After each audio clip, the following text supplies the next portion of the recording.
Basically what we did, we planned on making this for the Noise Home auction, and along with some of the other nice things that we made. So this is, I have a good friend that passed away, and he had made some of these rocking horses, and he had some patterns already cut out. So I borrowed them, and we used those to make our own patterns with and cut those out.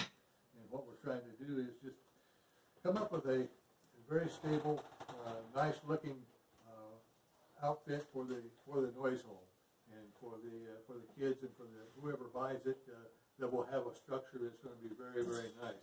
I think I gave you a picture of the horse when it's finished for next week, but we've got several parts, and this is kind of what it looks like. If you want to just zoom in on that, that's what one of the parts look like whenever what we're looking at and trying to put together.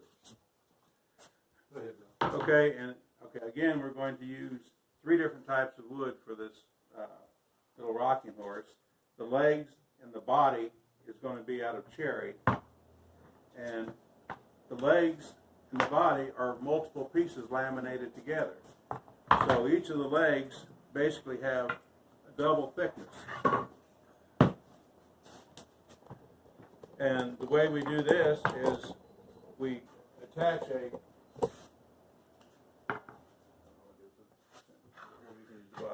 we have a template pattern like this. This is example one for the rockers, and we attach that to the rocker or the horse, whichever case we're going to be, and then we we bandsaw out that part, and we bandsaw it out just a little bit oversized. So then when we attach the template to the piece of wood that we're going to be cutting out, we use what we call a flush trim bit.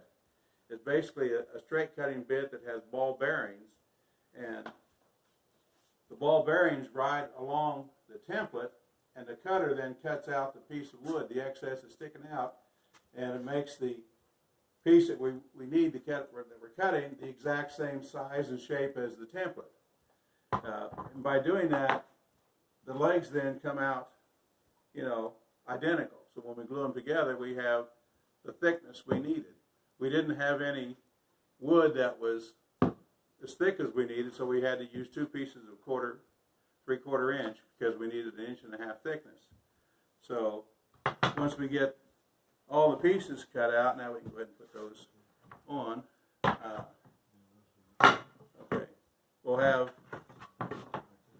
the legs like this, and then they will attach to, let's go ahead and get one rocker over here.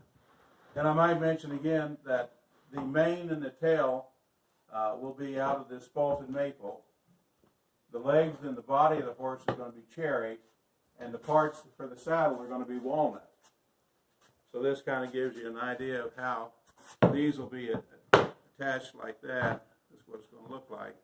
And then once we get everything put together, sanded, finished, have a nice finish on it, then we'll actually take some real leather, and we're going to make a bridle and reins and everything out of the leather, and we'll attach it with some fancy brass fasteners. And then we'll have turn handles coming out here, so that the child has, something to hold on to like this as he rides. When this thing is finished, it's going to be an heirloom type piece. I mean, it's going to be really, really nice. Everything is going to be out of solid wood and really nice quality wood. There's not going to be any plywood, any cheap type stuff at all in this thing. And the fasteners that we're going to use will be hidden, so you'll not see any screws, bolts, nails, or anything like that. So it should be a high-end type thing.